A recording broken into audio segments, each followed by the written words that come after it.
국민TV 뉴스가 창간했습니다. 빠르고 정확한 뉴스, 국민TV 뉴스의 텍스트 버전을 여러분 앞에 내놓습니다. 국민TV 라디오의 각종 콘텐츠를 이제는 읽으실 수 있습니다.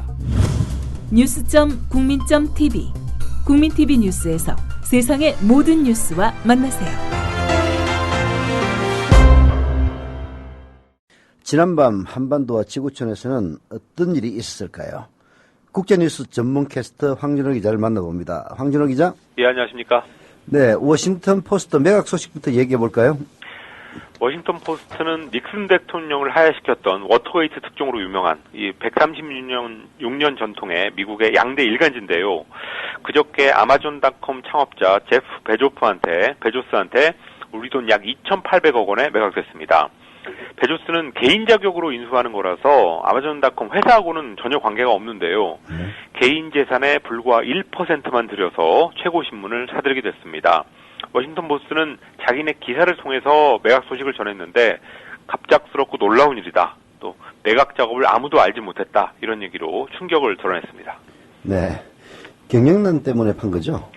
예, 지난 80년 동안 그레이엄 가문이라는 데서 소유를 했었는데 신문 부수가 2002년에는 76만 9천 부에서 2012년에는 47만 2천 부로 10년 사이에 30만 부 가까이 크게 줄었고요.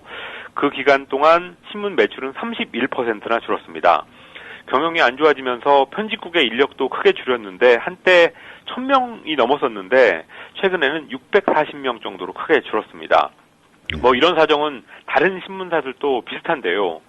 뉴욕타임스는 20년 전에 인수했던 자매지 보스턴 글로브를 인수 때 가격의 10분의 1도 안 되는 돈을 받고 최근에 프로야구 보스턴 레드삭스 구단주한테 팔았습니다.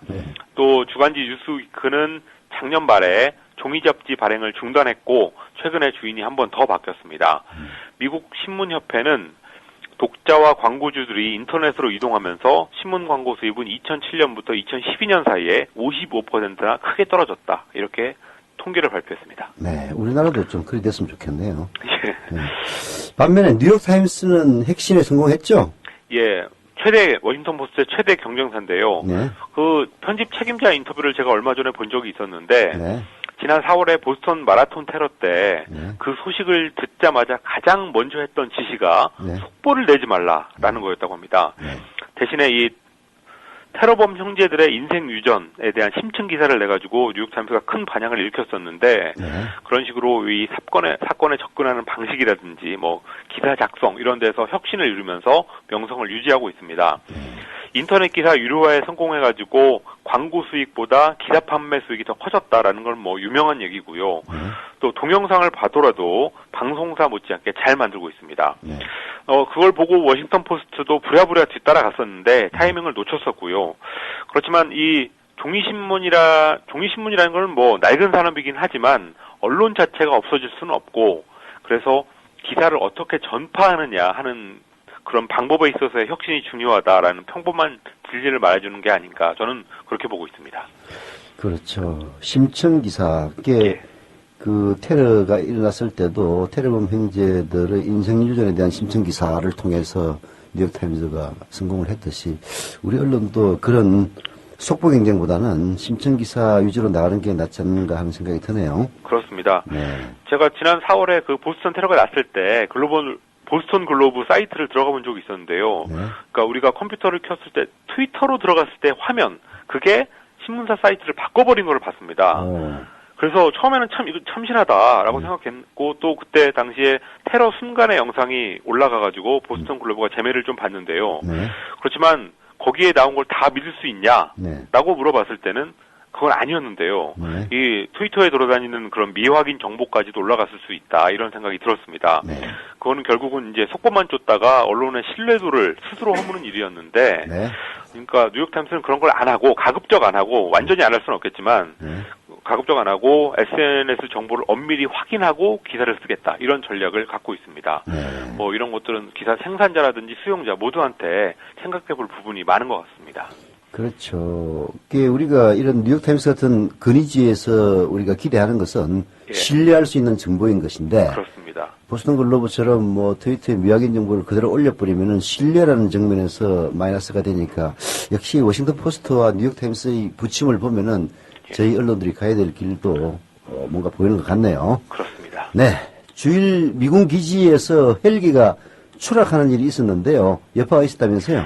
예, 그저께 일본 오키나와에 있는 주일미군 기지에서 미군 헬기가 떨어진 일이 있었습니다. 네. 그런데 최근에 한편으로 오키나와에서는 그 오스프리라고 미군의 수직 이착륙기를 배치하는 문제, 이것 때문에 지역 주민들하고 미군 사이에 갈등이 지금 계속되고 있는데요. 네. 헬기 추락 사건 때문에 오스프리 배치에도 제동이 걸렸습니다. 네. 이미 지난 3일 오키나와에 오스프리 2대가 들어갔었는데요. 네. 그 후로 10대를 추가로 들여오려고 했었는데 그 사이에 헬기 추락 사고가 나면서 일단 이송을 보류했습니다. 네. 오스프리는 추락 사고 위험이 비교적 높은 기종으로 알려졌는데 주민들은 이번 헬기 사고로 오키나와의 하늘이 얼마나 위험한지 다시 한번 증명됐다라고 하면서 더 강력한 반대 운동을 준비하고 있습니다. 그 수직 이착륙기가 되게 위험한 기종이에요. 예, 그렇습니다. 그래서 영국의 수직 이착륙기는 별명이 과부 제조기라는 그런 이야기도 들은 적이 있습니다. 일본 정부가 군국주의의 상징인 우길 승천기를 허용하는 것을 검토한다는 소식도 있네요. 예, 일본 정부가 우일 승천기의 사용은 아무런 문제가 없다라는 견해를 정부 방침으로 공식화하는 방안을 추진하고 있다고 일본의 우익신문 산케이가 보도했습니다. 우일 승천기는 일본의 공식 국기는 아니고 또 그랬던 적도 없었습니다. 그렇지만 2차 대전 때 일본 군대에서 사용하면서 군국주의 일본의 상징이 됐는데요. 네. 산케이 신문은 일본 정부의 의견 표명은 한국의 반일 풍조를 견제하려는 목적이 있다. 라고 전했습니다. 네. 뭐 일본 우익들이 한국인 혐오 시위 이런 것들을 할 때 애용하는 식으로 이게 사용되는 맥락이 분명하기 때문에 네. 일본 정부가 이걸 공식화한다면 또 하나의 갈등 요소가 되지 않을 수 없을 것 같습니다. 참. 일본의 아소 부총리가 나치의 개헌 수법을 배우자고 한 데 대해 일본 야권이 공동행동을 준비하고 있다면서요? 일본의 민주당, 다함께당, 공산당 등등 이렇게 5개 야당이 아베 총리한테 아소 부총리를 파면하라고 요구하는 공동성명을 내기로 어제 합의했습니다. 그러니까 각 당의 대표들이 서명한 성명을 오늘 총리관저에 제출하고 또 아소 부총리의 발언의 진위를 따지기 위해서 의회를 빨리 개최하자라고 요구할 계획입니다. 그렇지만 역시 하시모토 도루 군가 공동대표로 있는 일본 유신회는 공동성명의 내용에 동조할 수 없다라는 이유로 참여하지 않기로 했습니다. 자, 미국하고 영국이 예멘에 있는 국민들을 철수시켰죠? 미국이 어제 예멘 주재 대사관에서 핵심 인력을 뺀 대부분의 직원들 그리고 예멘에 있는 일반 미국인들한테 즉각 철수하라는 명령을 내렸습니다. 테러 위협 때문인데요.